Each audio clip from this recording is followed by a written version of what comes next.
Okay, good morning. It is my extreme honor to be here with the most blessed Divina Estrella, who is a beautiful member of our community. She was one of my students. She's a powerful force in her own right, gorgeous mama and community activist around reproductive rights and other things for our people. And you guys know me. I'm Samsarah Morgan, Executive Director of the Oakland Better Birth Foundation. We're going to have a talk today about a few things.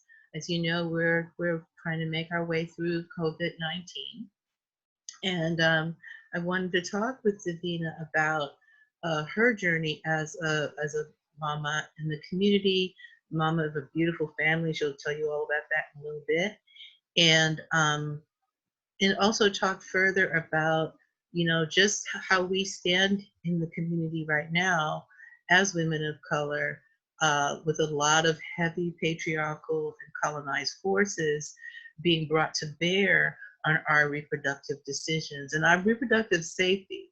This is not a safe country for any woman to give birth. It is definitely not a safe country for women of color to give birth, specifically Black women who are at the top of the chain of being abused and facing mortality for themselves and their offspring. Um, and now, with these new draconian rules on the part of the hospitals, not being allowed their doulas, and in some hospitals, not even being allowed their partners, that's still on the table in some communities. What are next steps? What should we be thinking about? Where should our prayers be? That's what our Mhm. conversation is going to be about this morning. So, good Mhm. morning, Divina. Good rising, Mama Samsara. How are you? I'm so well, thank you. So happy to see your beautiful face. And Thank the Most High. Happy to see you too. thank you. And I wanted to give you the opportunity to first to introduce yourself and kind of share whatever you'd like to around your birthing journey, your mama journey. Okay. Well, I am a mother of going to be 7. I'm carrying my 7th child in my 35th week, so almost here. Um, my oldest biological child is 13, and my youngest is 2. Or 3, I'm sorry. And so I believe I began my interest in birth, birth and the process of birth and supporting other women in birth in the beginning of my pregnancy with my daughter, but more after my experiences in the hospital. Um, After my experiences in the hospital, even though they weren't completely negative, I was happy with where I birthed. I felt restricted, right? I felt restricted and I felt deprived of my experience because I was new and I didn't know what to expect. And once I was feeling a little bit of discomfort, I was encouraged not to feel that discomfort, not to feel anything. We have things for you don't have to be in that space. And so, after that experience, I literally felt robbed the first time. The second time, my epidural wore off before I was able to re-engage in the medicine, right? And so I'm like, oh no, I'm feeling things, stop this feeling. And they're like, nope, too late, time to have a baby. You can do it. So it was a different tone. You got this, you can do it. And so when I did do it, I was like, that wasn't that bad. I can do this, right? Mhm. And so my next birth experience was, I would say that in respect to people who do support birth, there is no such thing as an unassisted birth, right? Someone is there supporting you, whether it be your partner, your friend, there is someone there assisting you, right? Yeah. So I had a birth with a beautiful midwife, who I have to give a shout out to. Her name is Rasha. A lot of people know of her, Crimson Fig. Yes, I Yeah. love that woman so much. But what she did was ask me what my vision was for my birth. And my vision was, I see a white room and there's nobody in it, right? There's nobody in the room but me, and I'm birthing my baby. And so I had moved abruptly at the end of that birth, and she was like, I don't know if I'm going to be able to make it right when you birth, but I'm going to come, right? I'm going to do my best to be there. So what happened was I ended up birthing in the bathtub in my bathroom with all white walls, right? And my partner was there at the time. And so my vision came to pass, but I also realized the empowerment that I had given myself, and that she had encouraged me and said, you got this. You know, your baby's going to come out quick like a bunny. And it did. It did come out. She came out quick like a bunny. I did it. I was empowered. I had my next home birth, breech birth, with another beautiful woman named Victoria Muhammad. That's my love. I love that girl so much. And that was a beautiful birth as well, and a beautiful breech birth, which may not have been able to take place in a hospital because they automatically wanted to C-section me without giving any respect to the fact that breech is just another form of normal, right? And so I, had a struggle whether to do it or not, but I went ahead and did it, and it was a triumphant birth for me. My next two births were cesareans for personal reasons, but they were necessary, right? And so I feel like this journey that I've been on has, by the blessings of the Great Mother and the Most High, have given me a varying experience of birth. And I have become sort of I don't want to say radical, but an advocate for autonomous birth. And that means a woman birthing wherever she feels most comfortable. That doesn't necessarily mean to me you have to birth at home. Some women don't feel comfortable at home, and that's just the truth. Right. Some women feel more supported in a hospital, and they actually birth easier that way than thinking, oh, I want a home birth because it's for some superficial reasons, and then they're not progressing, right? And so I've studied as much as I can. I studied a little bit of the heart and hands, and then I started to do some just doula work on my own.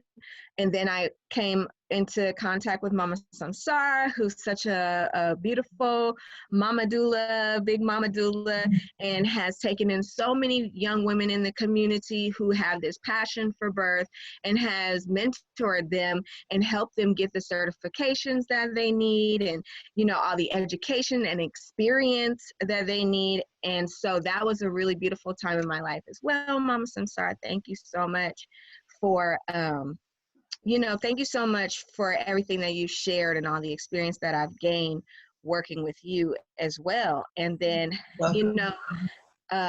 my next part of my journey was herbalism. And herbalism started early, I think, with my first child, because I was into this healthy and holistic. I really wanted to not always be taking my baby to the doctor for everything, especially when I had some run-ins with the pediatrician that were really uncomfortable. And so I started trying to be more autonomous in our health and our medicine and things like that. And no, I'm not a doctor. I can't prescribe or cure anything, but this journey started with working with herbs with myself and my family, and eventually I have to give a shout out to Indigenous Remedies, our Misa and Dr. Turtle, who are beautiful and powerful teachers of herbs and women's health, and they, through them, I became certified as an herbalist. So Excellent. that is my journey so far, with birth and herbs and doula work and motherhood. Thank you for sharing all that. I wasn't aware of the herbalist piece. That's very exciting. Congratulations on that. Thank you. How do you think with this new baby, lucky baby 7? Yeah. How do you feel that having your baby during this time of COVID-19 has affected you?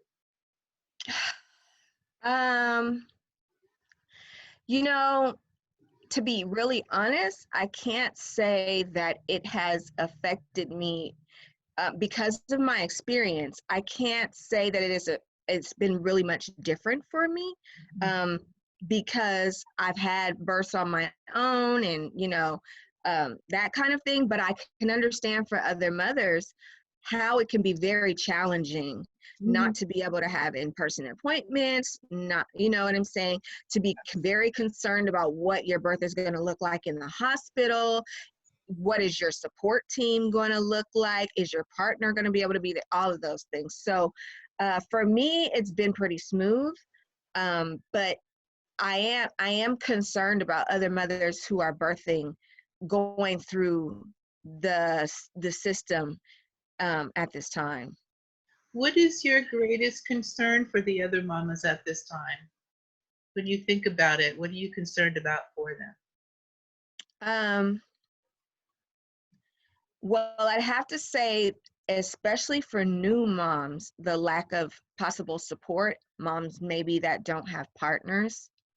Um, and um, for every family in general, it's important to have a really good, strong support system.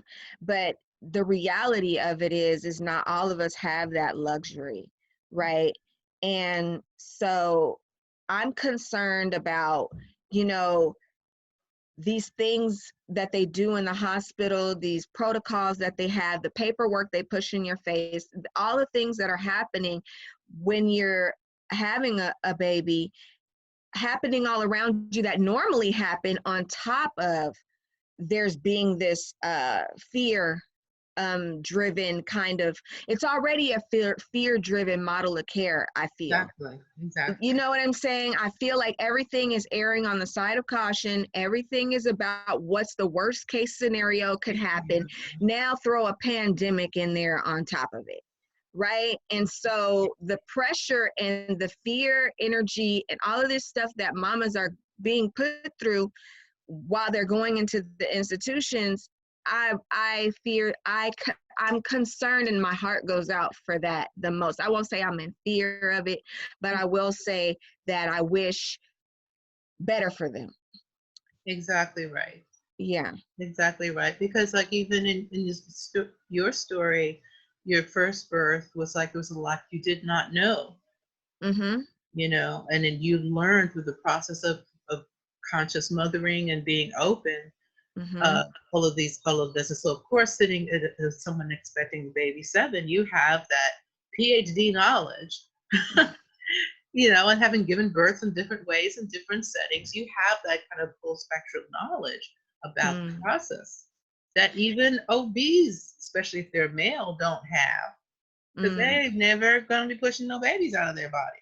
Right. And if I may add Oh, or interject here, it's when you get in the hospital, it's sort of like once you get in there and sign your papers, you're at the women wish of what they want you to do. And so depending on the people that you get, not to say you don't have any rights, but if you're not fully versed on all your rights and ready to advocate, which is a hard space to do when you're in the process of being vulnerable and open and trying to birth your baby, you right. have to be a warrior and vulnerable at the same time. And they already have this grip that makes you feel as though you are not allowed to speak, you're not allowed to make a decision that goes against what they want. and Question it's them in and any when you way. do do that in under normal circumstances, if they choose to want to act funny, Right. they kind of, they want to throw CPS in there. They want to Right. throw, you know what I'm trying to say? They want to throw all Absolutely. these things at you to make, or maybe you're not a safe parent, or all of these Exactly. things that are just ridiculous and not the space or place or time to be thrown at somebody. But that's what they do. Oh, do you want your baby to die? Like, oh my gosh, like, All that intimidation and yes. and power and control. Like one of my parents a couple of years ago, one of the dads, the family was threatened, as you were saying, with CPS because he He simply asked, "What is in the epidural?" That's a shame. That's what he asked the nurse. And the nurse's response was that you are causing a disturbance, and and you need That's a to. shame. He asked it repeatedly, and he was getting frustrated. And this is a Black man, this is a white nurse, female nurse, and Right. she was intimidated by his question. Maybe she didn't know the answer to his question, huh? So, you know, And that's part of the reason why doulas are so important, is because they give you fact-based information and prepare you with the knowledge and translate hospital lingo. They prepare you beforehand. They're going to give you answer all your questions. right, You know, that's the place of the doula. And if you are not able, and then this person's been with you, maybe supporting you outside of the hospital, right? right, But when you go into the hospital, the very place you need that lingo translated, the very place you might need someone to say, hey, can you give us a minute so we can discuss this, right. right? It's not the doula's place to speak for you, but it's okay for you to have someone that understands what's happening maybe a little bit better, and you can say, hey, let's take a break. If it's not a emergency and you slapping the gas mask on and rushing me away, then Right. hey, maybe we can talk about this for a minute. And it's strength is in numbers, right? And if Exactly they're right. isolating mamas and babies or families that are, it's their first time or whatever the case may be, it's problematic, to say the least. Highly, highly problematic. Right, I'm right. curious as to what you would say to papas and partners. Sometimes I've heard it before, but hearing from gentlemen, uh, well, we don't need. I mean, I'll take care of my partner. We don't need the doula. I would say that I would commend them on wanting to be so chivalrous and protective and loving of their partners. I think that's a beautiful thing. I I I'm not taking anything away from them in that respect. Um, but I would say that the doula is not only there to support the woman, the doula is there to support both both partners, right? And um, there may be places and spaces where the father may not have as much information as the doula does. And there are also places and spaces where the father may get tired, may get anxious, may get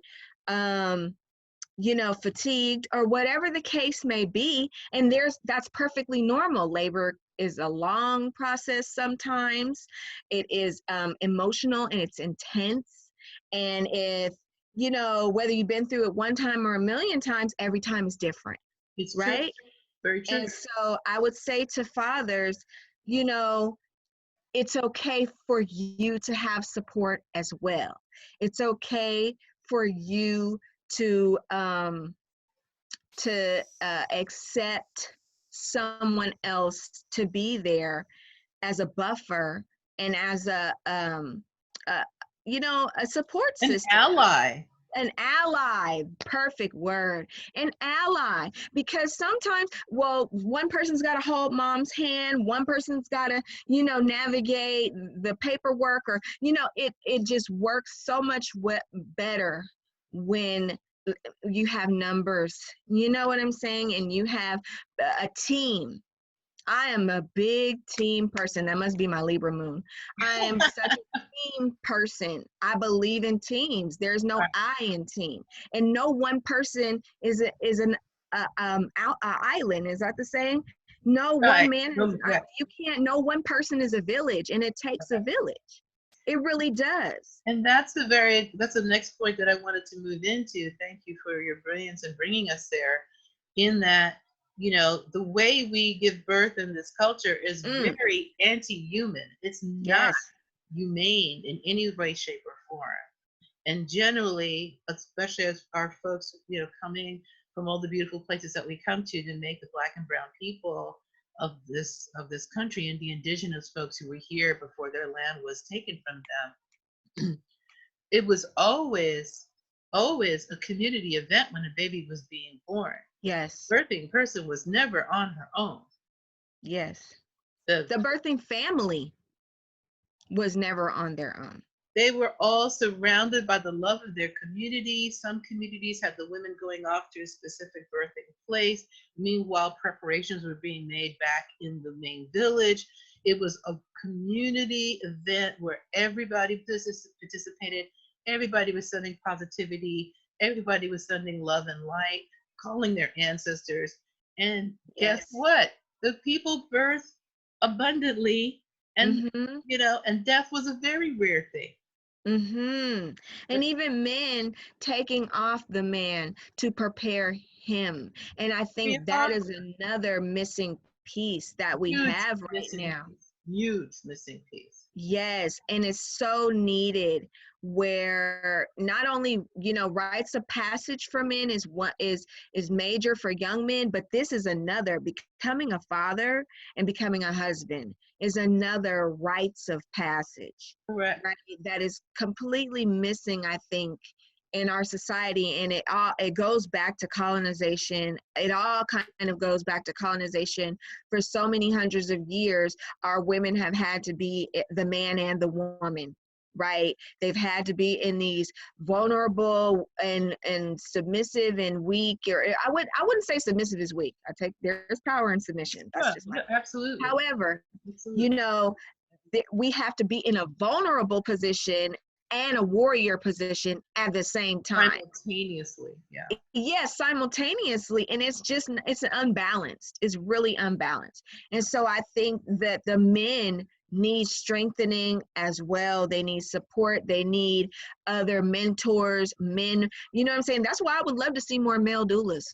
I swear, I so agree with you. I have men call me and talk to me about training, and I keep waiting, please come to the class. Please come to the class. Because I think it's important. And I know that traditionally, a lot of men are not necessarily in the birth room, right? But I still think it's a knowledge that needs to be held and understood by them and respected by them, right? And they also need to be prepared for their part in it. That's very true. I mean, I think, just having a basic understanding and a respect and reverence for it, and even a respect, a reverence for themselves as male partners. Right. That they are not seen as just, well, you're just a sperm donor. Right. That's really important. You have an intricate connection with your female partner. You have brought this life together into the world, and the two of you are responsible to the Most High for the highest vibration that you can muster for this child that you've created together, and to instill in him there is that submission piece to that. Yes. Submitting in marriage, submitting in coupleship. I might want to go out and drink all night, but I'm not going to do that because I have a partner and I have children at home. Yes, exactly. So I'm going to submit to my highest will right now. My highest happiness is my family. Exactly. And that's absolutely, I could not have said it better. Mm-hmm. Mm-hmm. Yep, there's a divine mother and a divine father. And everything that is manifest in creation, don't let me go down this rabbit hole. I'll go with you. Needs both. Exactly. It absolutely needs both. And yes, a lot of people say, well, the woman is God and she only, everything starts off female and that she can reproduce on her own. And that is true in single-celled organisms, but not in human beings. Correct. Correct. Right? So the male has a very powerful and important place, and that needs to be recognized and respected. And to the men out there, we do love you. We do need you. We do respect you. we do understand that you have a very important place, and you're not cast aside, definitely not in my eyes. Absolutely. And I think that's one of the first steps of colonization was to separate partners, Yes, to set them against each other. And indeed. as Black and Brown Indigenous people, we definitely have to fight that. We go Indeed. tooth and nail. That we stand together with our partners, and we stand together with our gay and lesbian brothers and sisters too. We stand in partnership with our folks who are gender fluid. We all Yes. love each other. So I just want to say that this conversation is not exclusive of those folks. We are specifically talking of a Yes. specific dynamic between human beings, but that does not mean that we're excluding the other dynamics that are valid and out there. Yes. And for those who may not know, I'm Two-Spirit. You know what I'm saying? I have the utmost respect for the androgynous aspect. You know what I'm saying? For the Two-Spirits, for the LGBT people. I I don't know if that's a separate conversation. I believe some people are changed into something due to trauma. And I believe some people are born that way. Mm-hmm. Right? And so my heart goes out to those who have been convinced they are something they're not due to trauma. And I wish they're healing. And my heart goes out to those who are persecuted for just being who they are and who they were born to be. I think at the end of the day, thank you for every word you just said. At the end of the day, for us to decolonize ourselves means that we love and embrace each other as we are. And we Ashe, help each other Aho, with any wounds that we might have. There are folks living the quote unquote straight life because they're afraid to do something else. That's not who they are. Right. You know what I mean?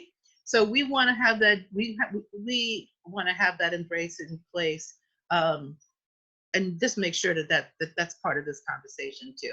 And Absolutely. And in speaking of the families that we're speaking of, we see, like in the hospital setting, the father is inconsequential. He's hardly spoken to, and they are talking to the person in labor. And why are you talking to somebody who shouldn't be in her left brain right now talking to you? Okay. And there's her mate.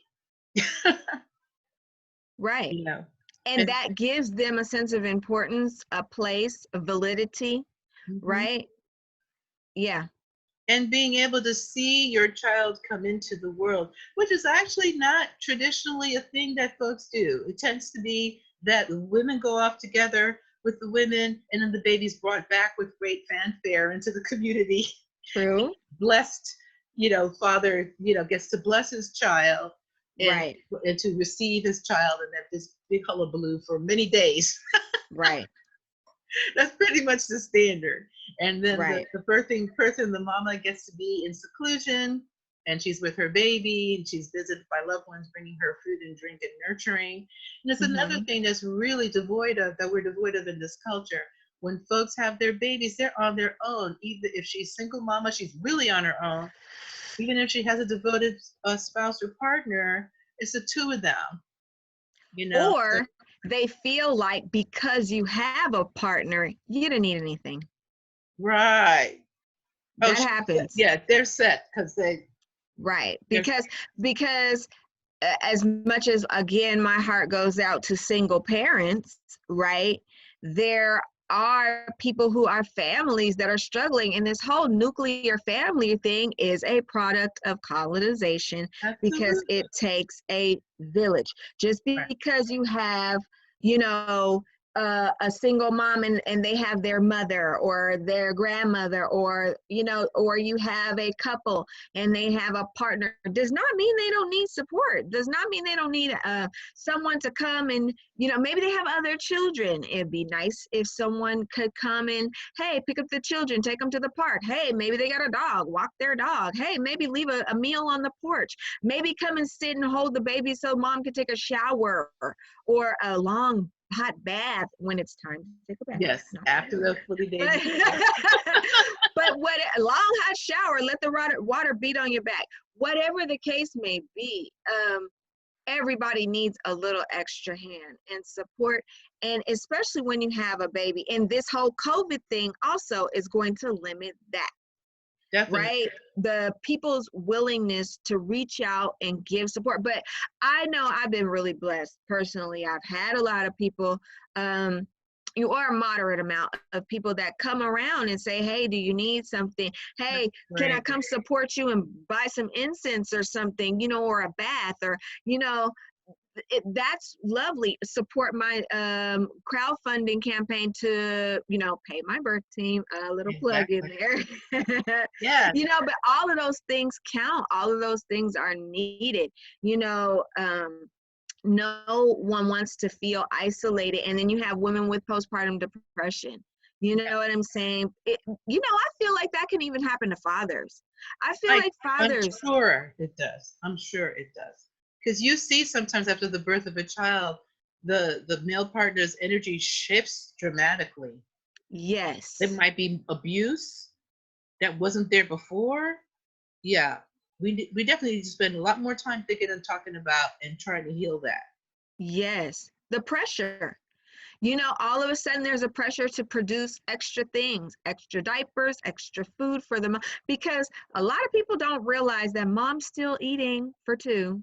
Exactly. Mom still got to keep them calories up, You need right? It more doesn't just calories to make the milk than to make the baby. exactly. Yep. These are things that are really not talked about. You know what I mean? They're like, oh, the baby's here and y'all are good now. And it's just not always, it's just not that way. You know, it's just not that way. Dad can feel overwhelmed and pressured. Mom can feel overwhelmed and pressured with a compound effect of taking care of a new baby, and then dad is feeling some type of way, right? Or, Exactly. right, or, you know, beef with in-laws, you know, or your Yeah. own parents. You know, there Yeah. are so many levels and dynamics to it that are just always not discussed and may not be readily expressed either. So check on your peoples, you know. Check on your people. Absolutely. We need to be that good village in spite of the stresses of patriarchy, in spite of the stresses of COVID-19. You can make Yep, a nice little gift box and leave it on your neighbor's door and don't have to worry about passing no germs, right, and to keep an eye on each other and to hold each other up, lift each other up rather than tearing each other down. The right, opportunity to speak on somebody, speak of them as the Most High sees them. Speak right. of them with the God's eye view. Pray for their healing if you feel they need healing. You Oh, know, indeed. if we can do that, we would be doing so well. Yes, that's so true. And you know, also I just want to throw in the piece of don't take things personally. You know, don't take things personally. Uh, If someone is like, thank you for dropping off the food, but I don't feel like engaging. I'm, you know, I'm tired. You know, I'm up all night with a baby. You know, your right. phone call is appreciated, but please don't take it personal if I don't call you right back. You know, or Do sit on the the thing. phone and chop it up with you for 30 minutes. Do the thing because it is the right thing to do. Are you doing it because it's the right thing to do? Or are you doing it to get your ego stroked? That Okay. part. It is the right thing to do, just do it. And if you're not sure if it's the right thing to do, that's when you go into your own prayer and meditation, whatever your faith tradition is or belief system is, the answers are there. Go there and then come out with your clear answer and then act from that place. It's the only way to live in integrity, I have found. And that's the word I was thinking of too, is integrity. Do the right thing when nobody's looking. It doesn't matter if you get your accolades or your thank yous. Sometimes you just do that because that's what's on your heart, right? You get so blessed for that. You really do. I mean, you can't go running after the blessings, but they Indeed. do come. They do come Yeah. because, if, well, as I believe, and I believe you believe, there is a God. Yes, I believe in angels, ancestors, guides, divine mother, divine father, your Absolutely. higher self. Hello. Your higher self. Yeah, with my little Catholic self, I've got all my angels too, and Blessed Mother Mary and her beautiful Mhm. example of being a sweet, devoted mother under very hard circumstances. She had to watch her child be crucified. Yes, indeed. So for doing Yes. good, for serving and doing good, she was at his side for every moment of that Mm. ordeal. So we look at that as, I take that, I carried that as a Black mother, and the fear I have felt when my teenagers ran out the door all happy, trying to go play and whatever, and be free, and Mhm. withstand the temptation to hold them close because this world is so treacherous. Like, Right. And sometimes you can't always be the safety net. The truth is sometimes people got to fall on their butt to learn, and wisdom. I made up this saying a long time ago: you can't pour wisdom on the head of someone and expect it to soak in. It's not going to work. I'm a quote you. I'm a Okay. quote you. You can't. It's not like you could just be like, "Ooh, I got it now." It don't always work like that. You have to fall No, down a few times, and especially as a mother and a father, or any caretaker, if you grandmas, aunties, respect to them all, cousins, big cousins, whatever. Those those people who care for others have to be able to let that birdie fly, and exactly sometimes, right. and let it go, because um you can't live there or read for them. That's what we say, in Ifa. You cannot live somebody's or read for them. That is their own destiny. And if it is their destiny to fall down, every time you save them, you're stopping them from learning. You're stopping them from That's progressing. very powerful. That's very powerful. It's That okay to really is. save people sometimes, but if you see somebody reoccurring, sometimes you're gonna have to be like, oh, you're gonna have to figure that one out. Obviously, me keep on interrupting your learning process It's is really true. not helping you, it's enabling you. It is a life skill to learn when it's okay to reach out and when it's okay to be there, hold that person in prayer, and be there if anything needs to be picked up because it got broken. Yep, yep, yep. And I I really wish we could get more like medical people to be listening to our conversation. Because what I'd like to instill in them is, a bit of faith that healthy women can do this process. Healthy birthing people, if you got pregnant on your own, the baby's gonna come out. And Hello. if we spent more time making sure that people have adequate resources, again with colonization, there are people who are in situations where they're being blamed for living in poverty. Poverty is not a crime. It's not a crime. And not only is it not a crime, it is a systematic construct, because I know that back on the continent or here on the homeland, or Turtle Island, or wherever it is, that whatever, place your ancestors come from, there is a hierarchy, maybe. There may be a hierarchy of people. That's valid. However, for the most part, everybody was eating, everybody was housed, everybody was clothed. You know what I'm trying to say? We have a family that has land and they're passing on things, or, ain't nobody left out on the street to just be like, well, you fend for yourself. On your It's own. and the institution of our system has created the divide of the family, the dependency on, you know, subsidized housing, welfare, all of these things, right? Food, cash aid, because they don't want you to grow your own stuff. They don't want you to go pick your own plot of land. They don't want you to do those things. They've got people all rearranged in places where they're not even supposed to be, and then persecuted them for not having something. Well, if you had left people where to, excuse my language, if you had left people where they were supposed to be, then they would have had things. They would have had education.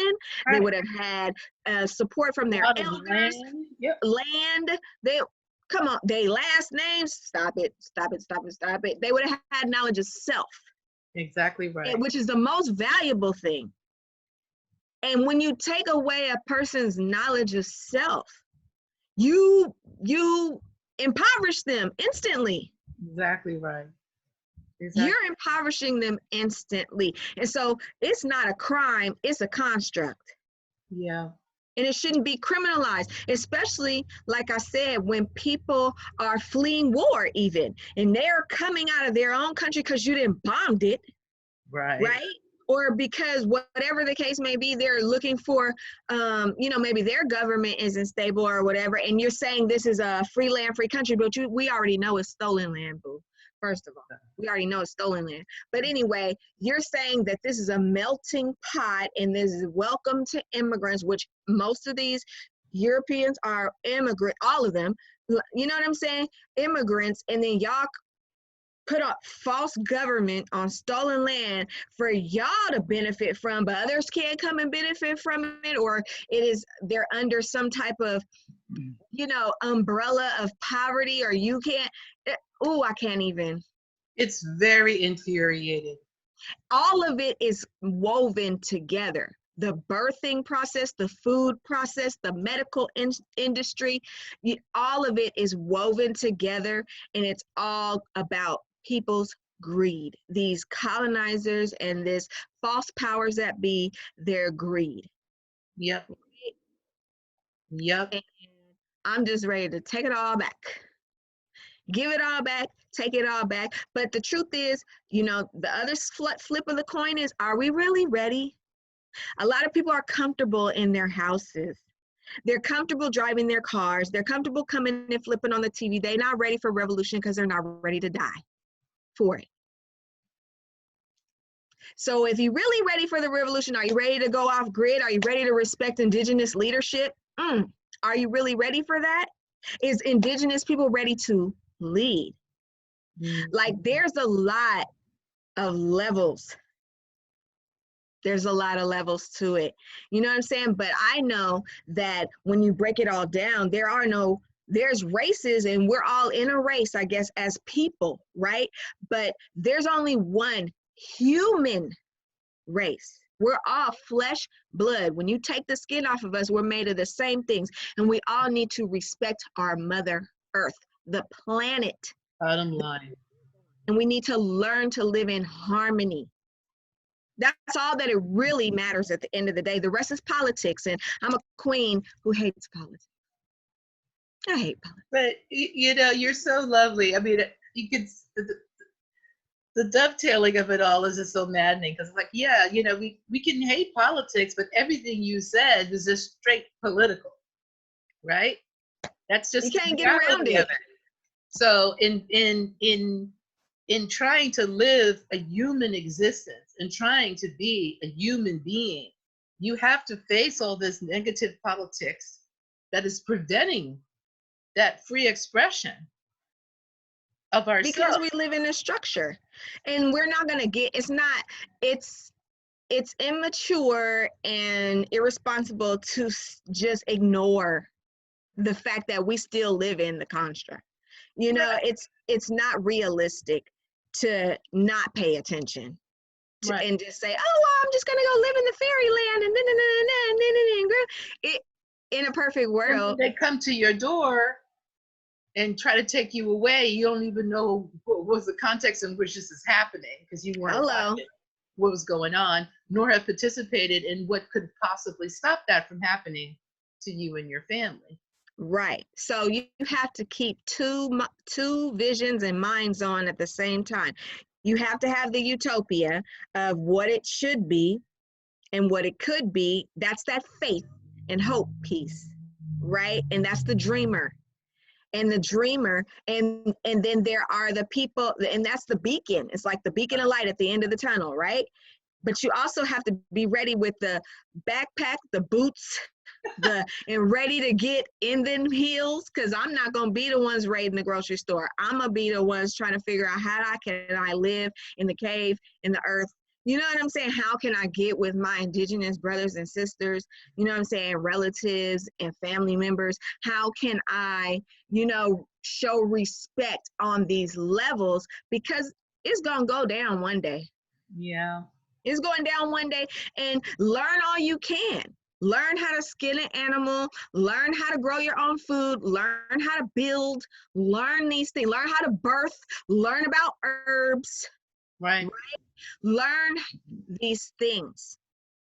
Learn the difference between good people and bad people, not based on their skin color. Right? Powerful. So powerful what you're saying.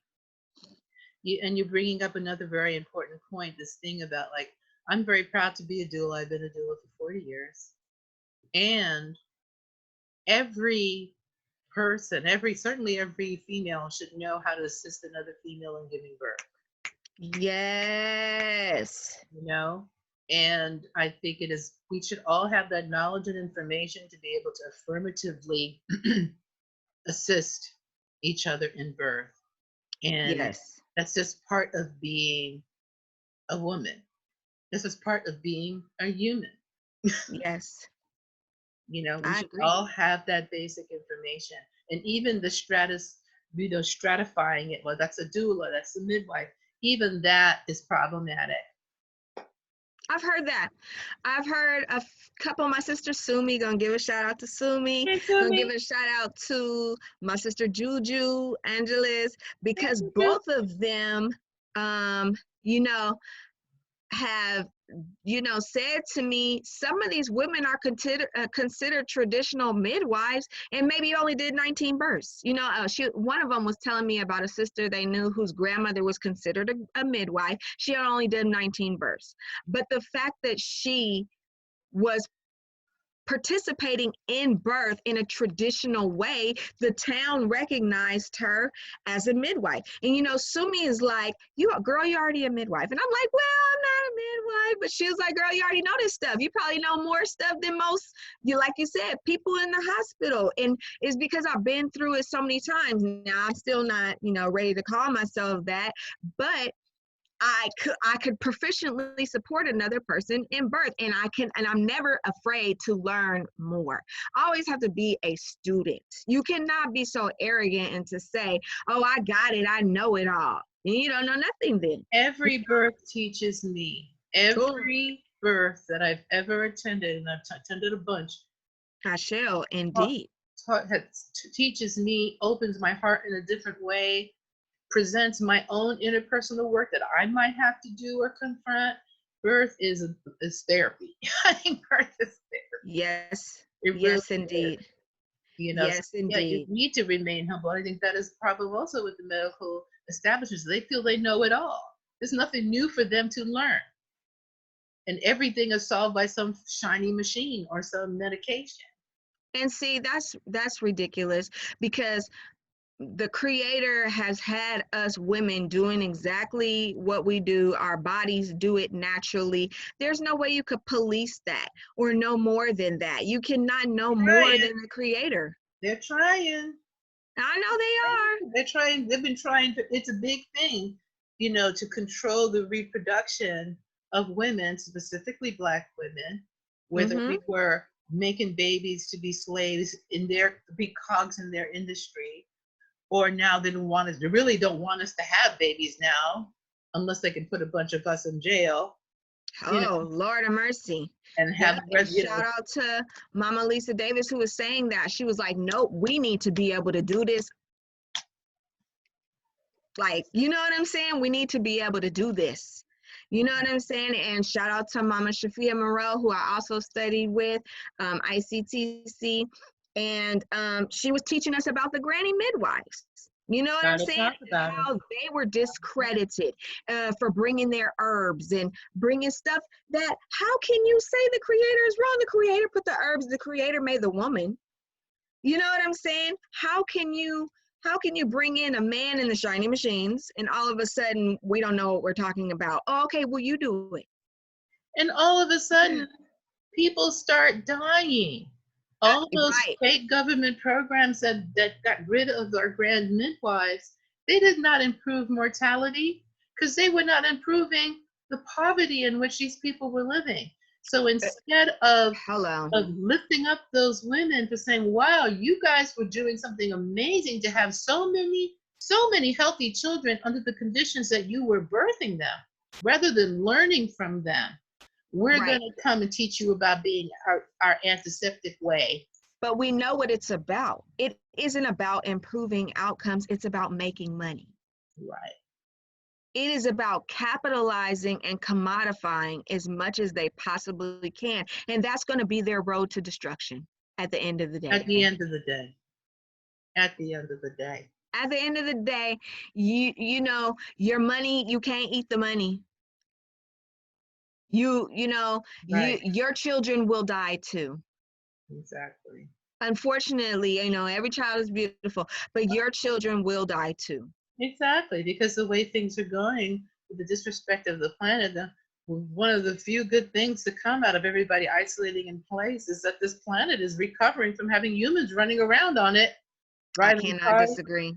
Even seeing all of these videos on Facebook of sheep wandering through the town all happy, and the monkeys in Thailand have come into the cities, and seeing, you know, fresh water in the canals in Venice, and fish swimming that haven't been swimming in the waters for years.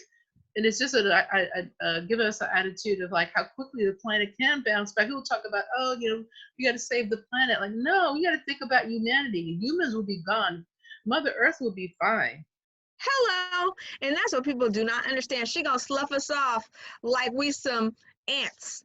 Hello, let me just shake it. And we were gone.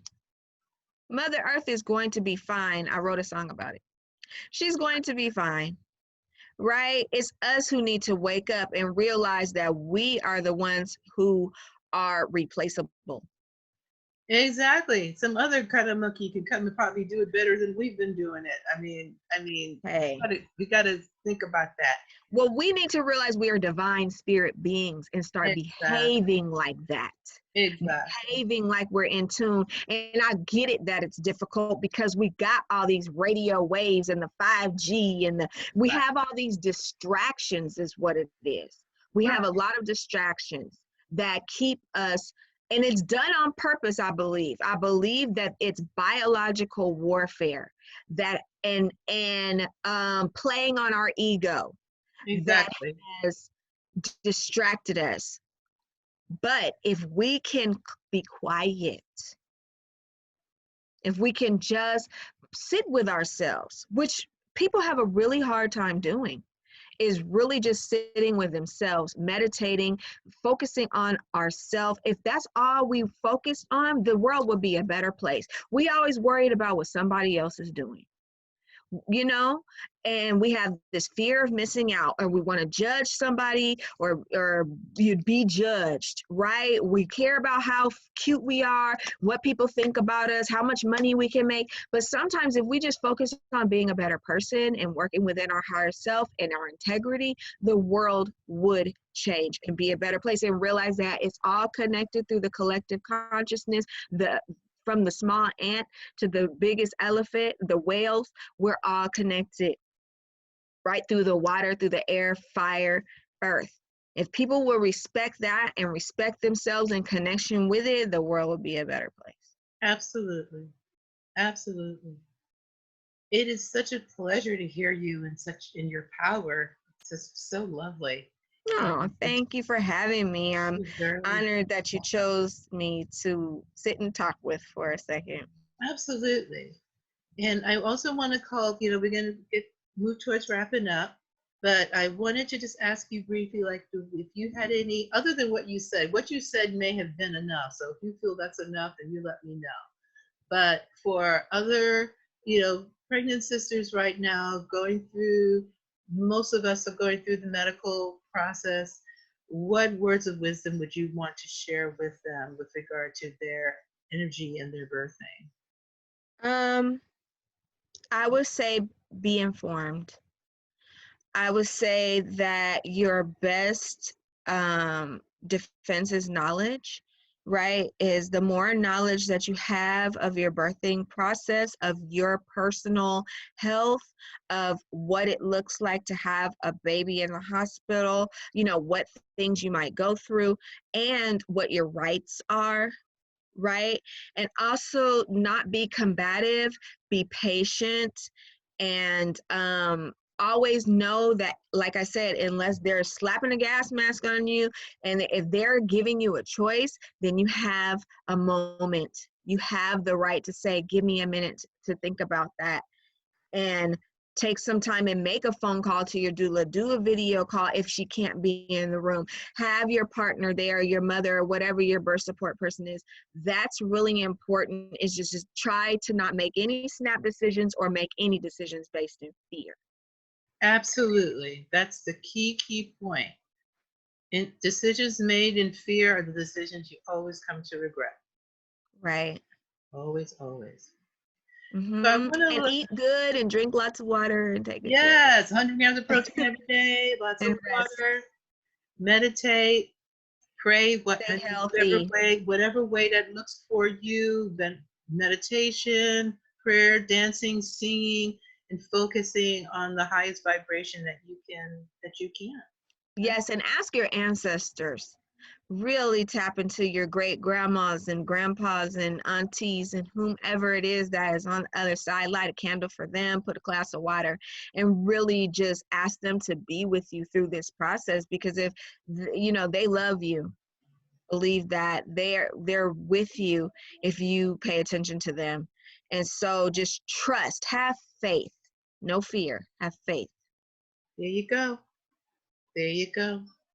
So I want to let folks know this beautiful conversation is being recorded. It's going to be on the Oakland Better Birth Foundation's YouTube channel sometime later today.